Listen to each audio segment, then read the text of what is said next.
Welcome to School of Rock Bottom with Oliver Mason. I'm an actor, a voiceover artist, and a mental health coach. And I know firsthand that rock bottom can be the greatest teacher and the springboard for a beautiful life. And it's these passions and careers and life experiences all combined that have given birth to this podcast. Those working in the creative industries are 3 times more likely to have a mental health problem, and those working in performing arts and entertainment are twice as likely to suffer with depression and up to 15 times more likely to suffer with anxieties. As you know, I invite incredible creatives and inspiring people who have lived through a rock bottom, survived, and thrived. This is a podcast of hope and how to get out of the darkness into the light and stay there. And I'm really excited today because I've got the enigmatic Eddy Queens in the house. How are you, Eddy? Oh, you know what? I'm going to be honest with you, okay? As you can see, I'm suffering with Bell's palsy, okay? I've had it now for a month, and I know it's temporary, but I tell you, I spiraled into a depression. Well, what I did, I talked about it, and my son said, listen, Mum, you just need to keep doing what you're doing. Do you know what I mean? So in the beginning, I would wear a mask. I don't wear a mask anymore. You know, people do stare, but I've tried to embrace it, you know. Good for So you. I really like how you opened that, you know, about, people having depression or whatever. So it's just that I'm here because I just want to spread the word that if you're depressed, talk about it. And if you look like this, you know, just do your thing. Absolutely. You know, live your life. Huge thanks, Eddy. I really appreciate you showing up today. Thank you. And I hope it passes quickly. I think it's a temporary thing. Yeah, so, you know, yeah. could even pass during this podcast. There you go. You never know the power of School of Rock Bottom. Just a little bit of a trigger warning. We are going to be talking about drug use, and there might be references to prostitution as well, and in particular crack cocaine. But before we kind of dive into your rock bottom, I'm just going to give the listening viewers a quick bio, just so they know exactly who Eddy Queens is. I'm sure everyone knows already, but just in case you don't know. So singer and actress Eddy Queens was in the original cast of Black Heroes in the Hall of Fame and provided backing vocals for many stars, including Omar and Misha Paris. Eddy then signed to EMI and had 2 dance track hits and also made an album with Lee John from the cult band Imagination. Wow. Eddy is now an actress musician with many credits, most recently being seen as Precious in Morgan Lloyd's Malcolm's Typical Girls at Sheffield's Crucible Theatre. Oh, yeah. Yes. Like I just said, Eddy, thanks so much for coming on today. We're going to start with maybe the hardest question, and then we're just going to kind of go from there. Okay. I know you've had a rock bottom or 2. I know we've spoken about a couple off air. I wondered if we could start there. Try and take the listeners and viewers to that rock bottom moment. Try and describe it as best you can, and then we'll just take the conversation on from there. Thank you. Okay. In your the bio that you just said, it was that I was signed to EMI. It was a Positiva dance label, you know, and I had a couple of hit singles, and then I did the album, and then I think a year and a half in, I was dropped. You know, and my world came crashing down, you know. So when you're used to kind of like, you know, singing to thousands of people, jumping on a plane and, you know, just being a star, and I'm not going to sugarcoat it, being a star. And I thought I was the, you know, ultimate star, to being in your living room and nothing, you know. I kind of like, I spiraled. I thought, oh my God, what am I going to do? Anyway, so I had 2 friends that bought this little bottle over, and this little bottle contained crack cocaine.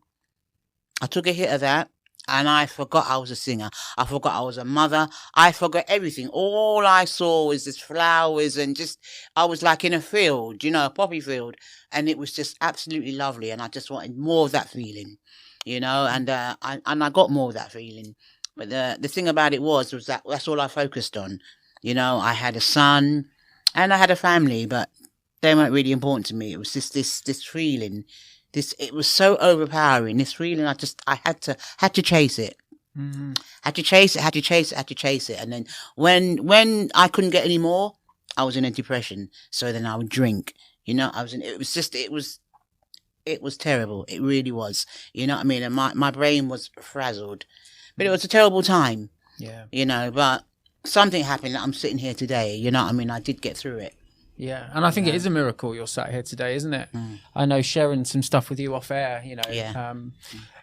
I know from, you know, doing a bit of professional stalking and research, researching your story, that things descended pretty quickly. Yeah. Am I right in thinking that the time period, I think, might have been around 2 years, but within sort of 2 years of trying crack for the first time, that within 2 years your house had almost turned into sort of like a crack den? Have I got that right? Absolutely. Yes. Yeah. It was about 2.5 years. Yeah. Right. You know, and it was weird because I remember I used to go meet the dealer and they always used to think I was a policewoman, you know, for some reason. But then when I would go and get my dole check, there would I don't know, some addicts are so clever. Do you know what I mean? I don't know if they were spying with it, but they knew I was going to the post office. So when I came back, they would strike up a conversation, do you know what I mean? And they'd end up coming to my house and smoke, you know? Smoke, and then they'd leave. And then 2 weeks later, there'd be more people. And then it got to a time where my house was so crowded. And then I thought, hold on, you know, people are So I would say, listen, you're not coming in. You don't give me any crack, you ain't coming in. And that was, you know, that's how it was. And it was like that for many, many, many years. You know, oh, gosh. I'll tell you some of the things that went on there, but, you know, I don't think I can say it on air. Well, I mean, it's a completely free space, but obviously up to you how much you want to share about it. Yeah, you know, a lot of debauchery was, I mean, I had prostitutes downstairs and, you know, it's really weird. I had gunmen upstairs as well, you know. It was, I thank the Lord that I'm here to tell the tale because, you know, anything that would go on, I had a big mouth, you know. Yeah. And any one of the guys could have just tried and just shot me down, you know. So I always think that I'm here for a reason. You know, and it shows you just how powerful addiction is and crack cocaine addiction is because, like you just described, you know, one moment you're this superstar, you're in and out of planes, and you're doing all this amazing stuff, and the next minute, I think your words were, you forgot that you were a singer. Absolutely, and it sounds like your life sort of changed in an instant into something completely different. Certainly did. Am I right in thinking as well that you were homeless for a while, and I think it led to some other things as well during that period? Well, that said crack house, it was raided 5 times. So in the 5th time, I was kicked out, you know, so I was on the streets, you know. So I was sofa surfing for a long time, and then I outstayed my welcome so many times, you know. I was just on the streets, you know, and I just had to fight for my life. You know, I was beaten up many times. I got people beaten up as well. You know, it was just a life of debauchery, you know, but then I became an alley cat. You know, it was like I didn't care. I didn't care about myself. I didn't care about anyone. All I cared about was getting drugs, getting drink, and just getting a bit of food, getting drugs, getting drink, and that was it. Yeah. Surviving. You know, and I would, you know, they say you sell your own grandmother. You know, I mean, I'd go to my mum's and I would steal her jewelry. I even stole her car. I stole a peace of mind. You know what I mean? I didn't care at the time. I didn't really care. Yeah. You know, I just wanted to get that next hit, and I just wanted to survive. Yeah. So yeah, my life then was absolutely terrible. Yeah. Yeah. I mean, huge thanks for being so generous with your share there. I appreciate this is quite a difficult question, but I want to be really sort of like clear about why I'm bringing it up. I think with, say, certain professions like, you know, prostitution and drug addiction, there can be a kind of stereotype or a certain view of that lifestyle. But I know this is a lived experience you've had, and I just wondered if I could ask you why that was happening, because it was coming from a place of absolute pain and addiction. I just wondered if you could shed a bit of light onto that, because, you know, for me, I look at that story and I have just immense compassion and empathy for that situation. Yeah. For somebody who doesn't understand crack cocaine or addiction or anything else that you've just described, I just wondered if you could shine a light a little bit more on why that was happening and why you felt you had to make those choices. Desperation. You know, as I said, when I had my house, there were prostitutes that were downstairs. Do you know what I mean? And sometimes I'd sit with them and I'd say, you know, how did you feel? You know, and I think it was, the conversations I had with them, they kind of like, I thought, okay. And I thought in my head, I could do that. And I didn't realize that, later on I would be doing it, So it's that desperation when didn't really like to beg. So there were certain people that I would say, oh, and then they would say no. And then as I was walking up and down, in the car, actually the first time a car stopped, and I just said, you know what, let me do this. I jumped in the car, and I didn't really think, all I was thinking when I was doing the deed was, oh, this is going to be money for a hit. Yeah. That was all I was thinking, and that's all I ever felt as well.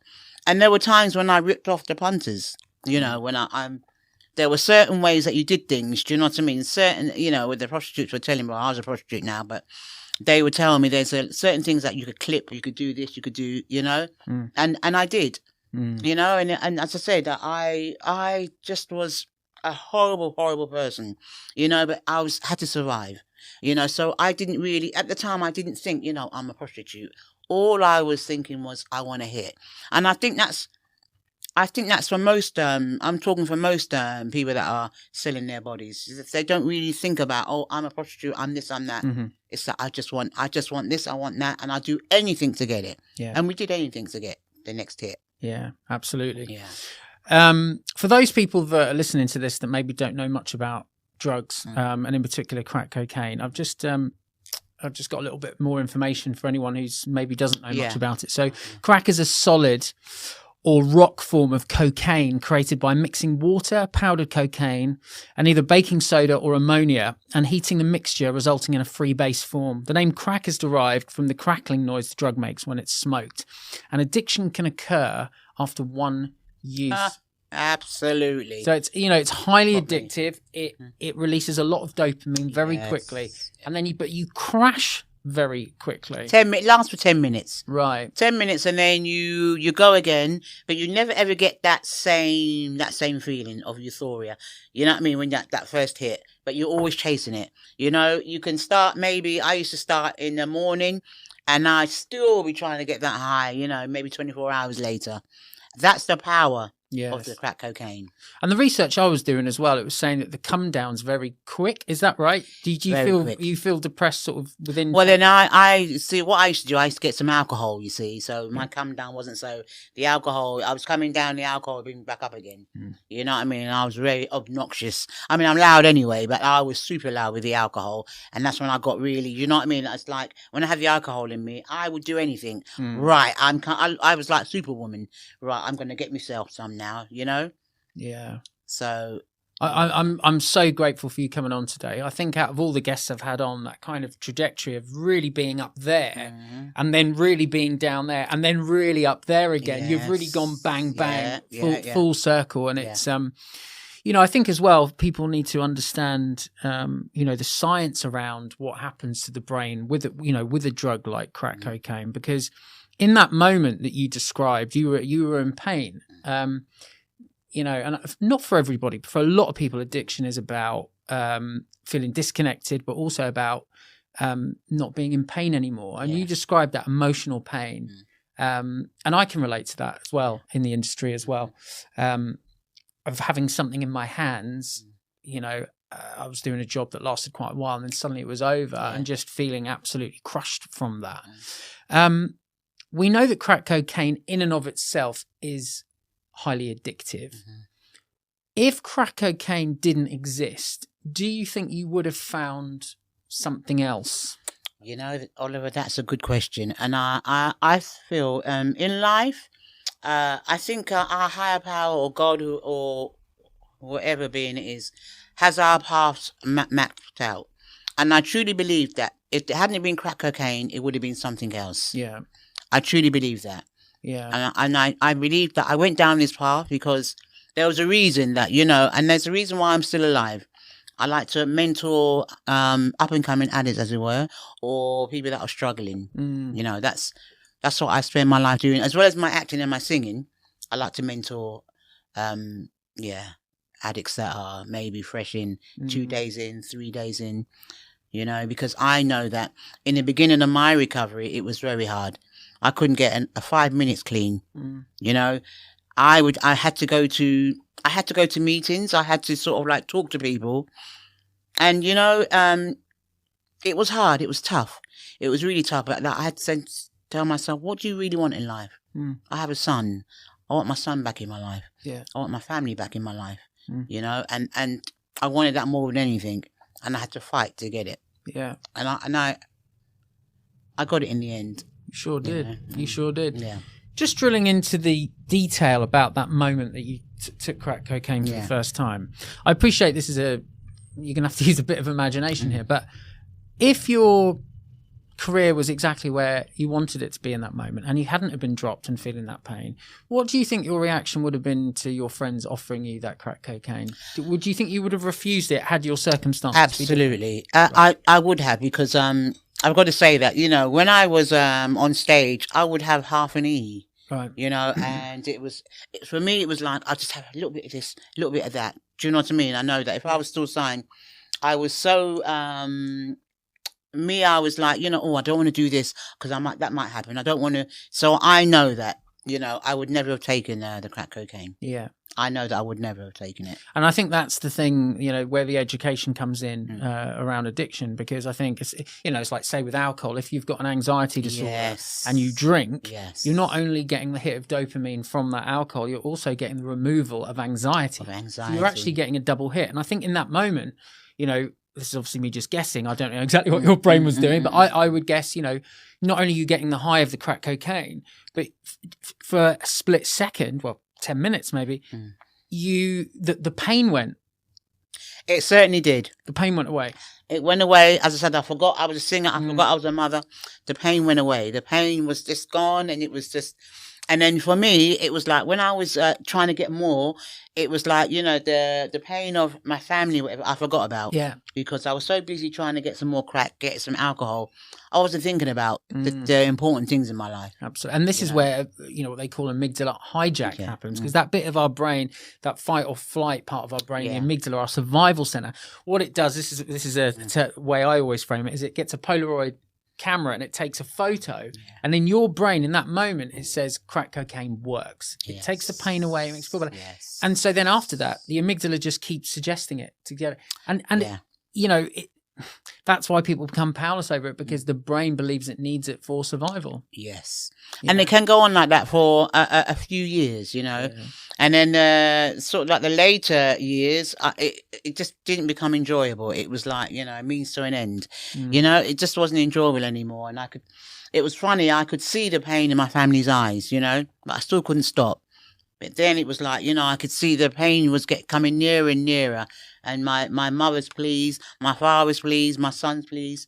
And it was like, I'd have a hit, and I'd still, even when I had a hit, I could still hear them, you know. And then that's when I thought, you know what, something's got to change. It didn't happen overnight, you know, because I was still fully addicted. But something clicked. Something's got to change. And do you think that's where that kind of survival instinct kicked in? It was sort of linked to your parents, was it? Yeah. Right. Absolutely, yeah, because I stole their peace of mind. I stole everything from them. And they didn't really understand the drug culture. They more understood, you know, the drink, you know, oh, he's an alcoholic, oh, he's a drinker, but never the drug thing. Do you know what I mean? Until I was clean a couple of years, and I sat them down and I explained to them. Yeah. You know, one thing that keeps a lot of people in addiction in the cycle of it, and I've noticed this sort of with the mental health work that I do and working in rehabs and stuff, is this sort of guilt and shame over behavior, which, you know, has happened in active addiction, actually makes people relapse. And, you know, you're describing situations that I would imagine were quite difficult to navigate through. How did you go on a path of forgiving yourself for your choices and things like that? How does that come about? Yes. Well, in recovery, there's a 12-step program, you know, and some of the things that I got was that you make amends, like, you know, I was going to meetings and I was hearing certain things like, you have to forgive yourself. In order to, you know, others to forgive you, you have to forgive yourself. Yeah. You know, so what I did, I sat in meetings and I listened, you know. And one of the things was, you know, forgive myself. But then, you know, doing the step work, I thought, you know what? Yeah. Maybe I was a year in and I forgave myself. I was a couple of years in before I forgave myself for abandoning my son. But eventually I did. And then after forgiving myself and then my family forgiving me, then I had to make amends for all the horrible things that I did to my family. So, and then I made amends, so after making amends and my family accepting my amends, that gave me the strength to move forward. Wow, that's amazing. That's amazing. Yeah. I know a lot of the sort of stumbling blocks working with people, it is that kind of forgiving yourself thing and the guilt and shame that comes with it. But it's interesting.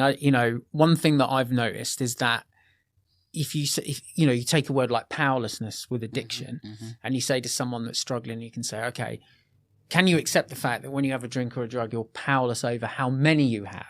And often people go, well, yeah, obviously. But that then triggers powerlessness over behavior. Yeah. And you can't actually separate the two things, can you? No, you can't. No.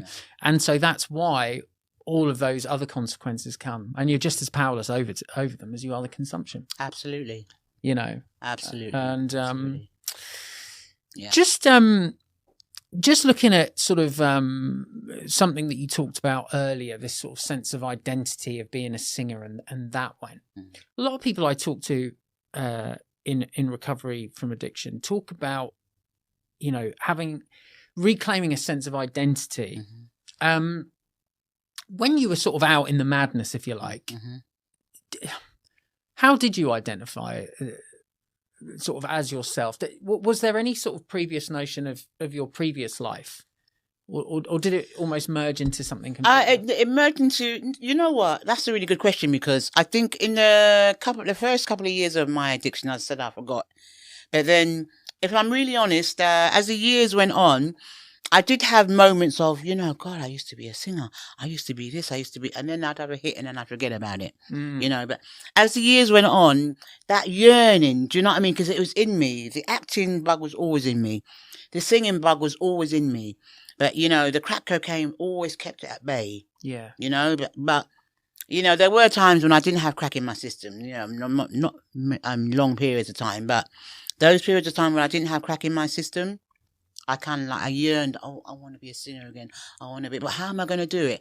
And then, I can't do it. And then I'd get high. Yeah. I think having a passion in anything, I think is such an important thing to have, isn't it? Because it often pulls people like from the abyss. Yeah. And I feel really sorry maybe for people that don't know what their passion is. Like you always knew. Yeah, but then you get a lot of actors that this acting, like, it can be it's a cutthroat business. You know what I mean? Like we were talking about self-tapes and we were talking about auditions, Yeah. And even being in recovery and not getting parts can be quite depressing, you know. Yeah. But then I use my program. I think, it's not my time. And I talk to other addicts, and I talk to addicts who are actors and singers as well, Yeah. And it's like, it will happen in your time. It will happen in God's time, and that's what keeps me going, because sometimes I do get down. I do a self-tape and I don't get it, and I think, and I think to myself, it's not my time. That part wasn't meant for me, but I have to keep going. I have to keep going for my son. I have to keep going for my grandson now. I've got to keep going. Yeah. I have to keep going, but. Is that what you would have said to Eddie that night, who was absolutely distraught about losing this record contract? What do you think you might have said to Eddie? Could you go back in time? If I'd gone back in time, I would have said, what? They take that pipe from put it on. And you know what? Go to a meeting or go to therapy. Go and talk to somebody. Yeah. Of how you're feeling. Yeah. Because sometimes we call it, it was a knee-jerk reaction. First thought, second thought, third thought. And I always advise not to go on your first thought, because your first thought is always crazy and erratic, But the second thought, you've thought about it a little bit. Even the third thought, you've thought about it even more, and you've come to a sensible conclusion. Do you know what I mean? Absolutely. Yeah. And actually just being able to separate the first thought is just a thought, and that isn't me, is kind of recovery, isn't it? Yeah. It's like, hang on a minute. Actually, there can be a second and third thought. Yeah. In terms of going back to that, speaking to the old Eddie, you described perfectly what you would have done in terms of reaching out for help and next steps. But in terms of getting over the disappointment of what happened, because like you say, in the creative industries and in acting and singing, it's littered with disappointments, right? Maybe you've not had one as big as that moment, But in terms of getting over the disappointment, what do you think you might have said? I would have said, listen, you know you're a good singer. And I know at the time it wasn't really my fault, like, why I was dropped. Yeah. You know, but Yeah. for me, it was like, oh, boo-hoo, boo-hoo. And, you know, you had to believe in yourself, you know. And I knew at the time that I was very good. And I'm still good today. Do you know what I mean? Yeah. So it's having self-belief. And I would have thought to myself, you know what, you're good. They'll drop you. Go elsewhere.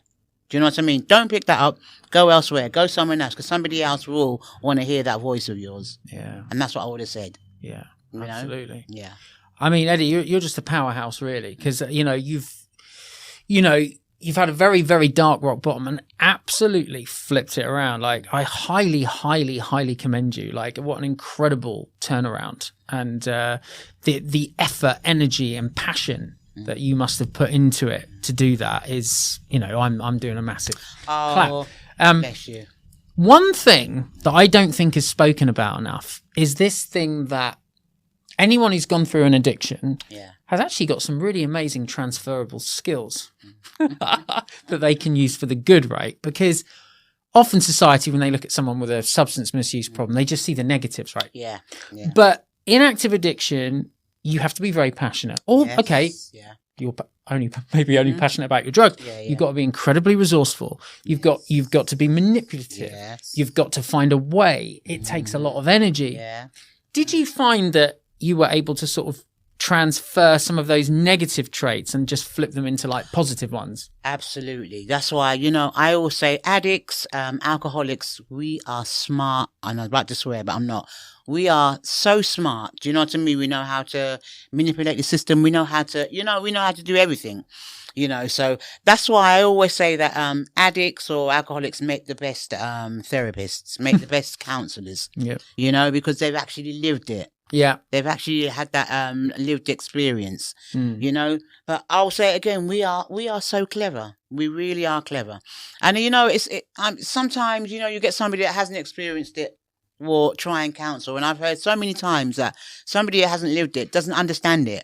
But somebody that has lived it would give such good advice. Yeah. And that's why I always go to addicts. If I was talking to you earlier, something's going on, I will call another addict, and I'll always get, what I need. Yeah. Do you know what I mean? And I'll get a couple of options. Yeah. From another addict. It's interesting because you keep saying the word we over and over again, not I. I know you mentioned the steps earlier, and I don't expect us to sort of break the steps down or anything like that. But the first word of step one is we, isn't it? Yes. Do you believe that without others that you wouldn't have made it? For sure. Right. For sure. I was telling you about a certain person at my first meeting. And I will tell you now, this guy, his name, can I mention him? Absolutely. His name's, Fat Tony. He was taking a meeting. And I can tell you for sure, if he had not been taking that meeting, how he took the meeting, I was bowed over. He had everyone laughing. He made everyone comfortable, and in that meeting, it just taught me so much. It really taught me so much, the therapeutic value of one addict helping another, So, what can I say? Yeah. No, I think it's brilliant. I mean, one thing I would say, with this podcast in particular, is I never sort of set up an episode and go, this is the way to recover from everything. But what I do is I get guests on to share how they've done it. Yeah. And then hopefully the podcast becomes almost like a Bible of resources. But for you, clearly, 12-step fellowship, connecting with other people has been an absolute game changer. Something you said off air, which I found really interesting. We were talking about sharing. I think you said, you're only as sick as your secrets. Yes. And you kind of likened sharing something that's on your mind to like throwing up. Dumping. I call it dumping. You call it dumping? Yeah, dumping, yeah. And I think, in step 5, it talks about casting out. Yes. What is it about sort of sharing what's going on for you that is so powerful, do you think? Well, I always say that, sometimes something can happen in our lives, okay? And then we're thinking about it, or we can have a secret, we're thinking about it. The more it stays in here, it gets toxic. It really just gets toxic. So for me, what I found worked for me was that if I told someone, if it was a secret, I told someone, I felt a little bit better. If I told somebody else, and I told somebody else, I felt really good. Yeah. You know, and they say secrets, will keep you sick. Yeah. Really do keep you sick. You know what I mean? And it's this thing that you, in your head, you're thinking, oh my God, oh my. Now, if you've got this thing in your head and you've got this thing in your heart and you're thinking, if you can't tell anyone, what would you do? You'll pick up a drink or you'll go back and you'll pick up some drugs. Yeah. That's why I just think it's so important. Yeah. Even if somebody that you don't know, or even a stranger, or even look at the mirror and just, you need to say it out loud.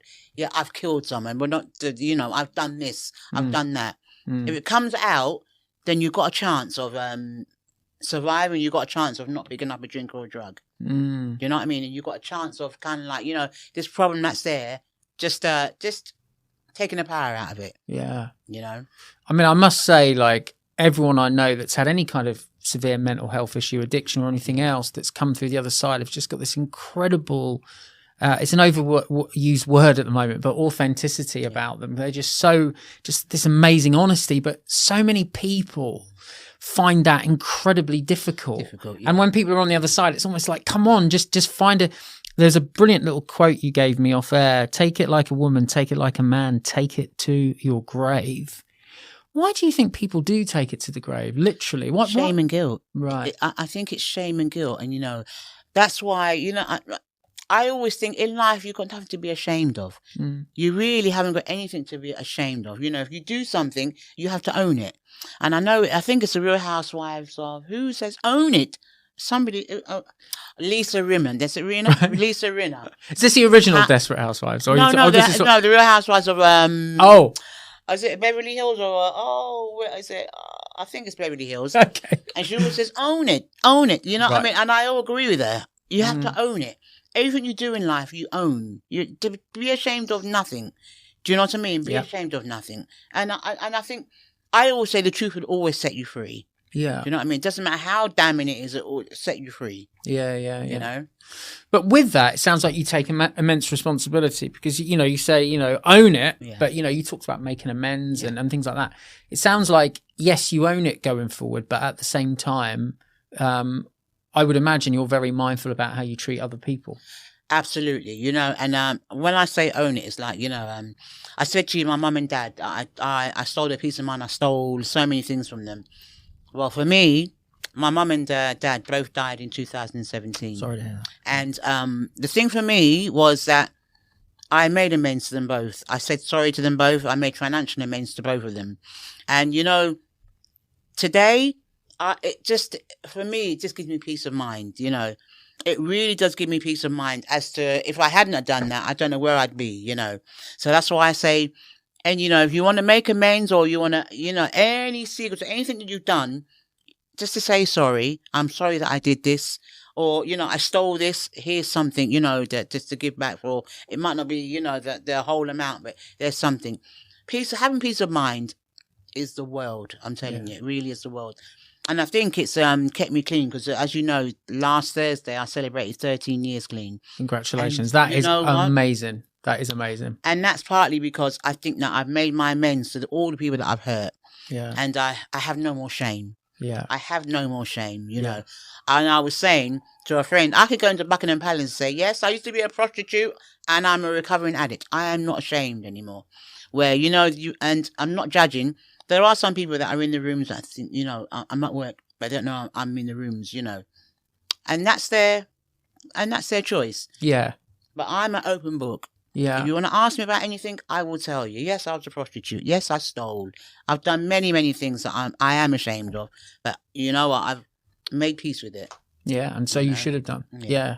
And you help a lot of people as well. I try to. And that's one of the great things about rock bottoms, isn't it? Is that actually, not only if it doesn't kill you, of course, is it a great teacher, but it then can become a great teacher for somebody else. Absolutely. Because without people like you in the world, when someone's in a similar situation, which happens every day of every second, who's going to help pull them up and say, actually, I've been where you are. Yeah. and this is how you get out. I think that's the great thing about empathy, isn't it? And I know Brené Brown talks about it a lot better than I do. But sympathy is, someone's in a hole, and you see them in the hole, and you say, "Oh, that's really poor you being in that hole. That must be really horrible." Whereas empathy is, okay, you're in a hole. You know what? I've been in this hole. I'm going to get in the hole with you, and I'm going to show you how to get out. Yes. And that's what you've got in spades, I love that, yeah. I love that. You know what I mean? And if there was more people like that, this world would be a much better place. Yeah. It really would. And I'm talking about people that are not in the rooms as well. Do you know what I mean? And it's often said that people that are not addicts could learn, a lot from addicts. Not that I'm bigging up addicts, but could learn a lot from addicts and doing the 12-step program, because there's a lot of people with secrets. There's a lot of people that aren't, you show me someone that's really 100% happy. No one in life is 100% happy. Yeah. I can bet you that normal people, whoever normal is, if they spoke to someone or they divulged some of their secrets, they would be a bit more peaceful at night. Yeah. I can guarantee you that. Yeah, 100%. Yeah. No, I think you're absolutely right. In whatever recovery community it is, whether it's in a 12-step fellowship or people sort of who come together with other mental health things, whatever it is, whatever recovery means to you and mental health means to you. I was listening to a podcast with Jay Shetty the other week. I don't know if you've ever heard his stuff. It was on Diary of a CEO, and he was talking about having people in his life with these 4 qualities, and I found it quite interesting. He said, make sure you've got people in your life that care about you, right, that are consistent. They show up regularly. They're competent. They can give you good advice, and of good character. Wow, I love that. And then what he said, what was really interesting, is that I can't remember. I might misquote him here, but he only knows a few people that have all 4 characteristics. He said even his mum doesn't have all 4, but it doesn't matter because she cares about him so much. I think it was he said his mum's not that competent. She can't give him good business advice. You know what was interesting? Doing the work I do and all of that. It's like I know loads of people with all 4. And I thought, how is that? And they're all people that have gone through some kind of mental health crisis and then hit rock bottom and rebuild it. It's weird. When they care, they're competent, they have good character, and they're consistent. Yeah. I do too. As you were saying them, I say, I know 3 people that are all 4. Yeah. But they're all addicts though. Not that I'm saying that people that are not addicts are, but a lot of them have done a lot of work in themselves. A lot of them understand themselves. A lot of them understand why they did what they did.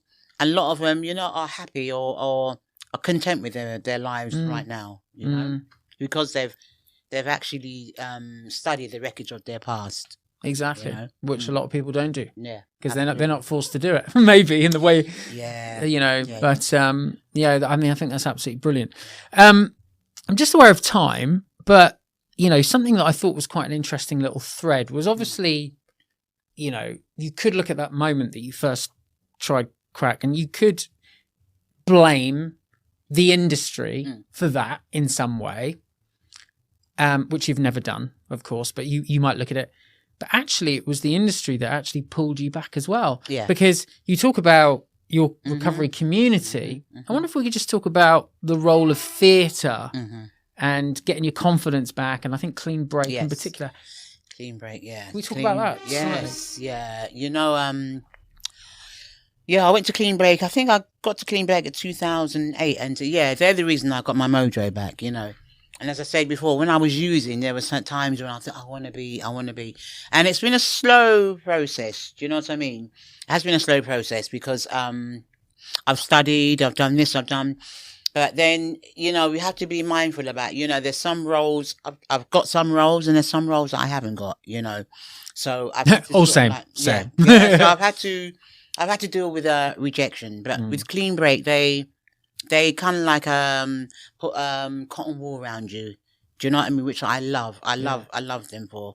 So it did prepare me for the big bad world, So anyway, so now it's like I was saying to you before, I'm at an age, I'm going to be 59 in January. Come on, Eddie. Now you're lying to me.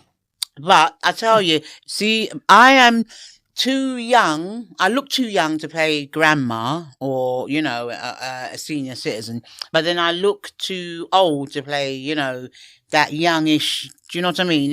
Really young vibrant character. So I'm stuck kind of thing, you know. So I did actually go through a little depression, you know, but it was another addict, and it was a friend of mine said, you know what, and my son said, you know what, well, if the mountain won't come to you, the mountain won't come to you, you go to the mountain and you write something, you do something. Yeah. You know, so, and I thought, you know, okay. The same with singing as well, you know, nothing was happening. My son was saying, listen, Mum, write a song about your addiction and stuff, you know, which I did, you know, so for me, it's like, you know, well, if it's not going to happen, then let me kind of like do something myself, you know, and tell the world about my life, tell the world about, there's 2 other actresses with me, about their lives as well. So we're in the process of doing that.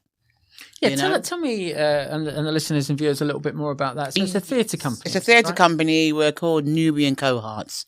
It's a black-led theatre company. Yeah. And it's really about our experiences of life through black eyes, you know, and how we were perceived in the world, you know, me being an addict and another character being an importer and another character being an alcoholic, you know.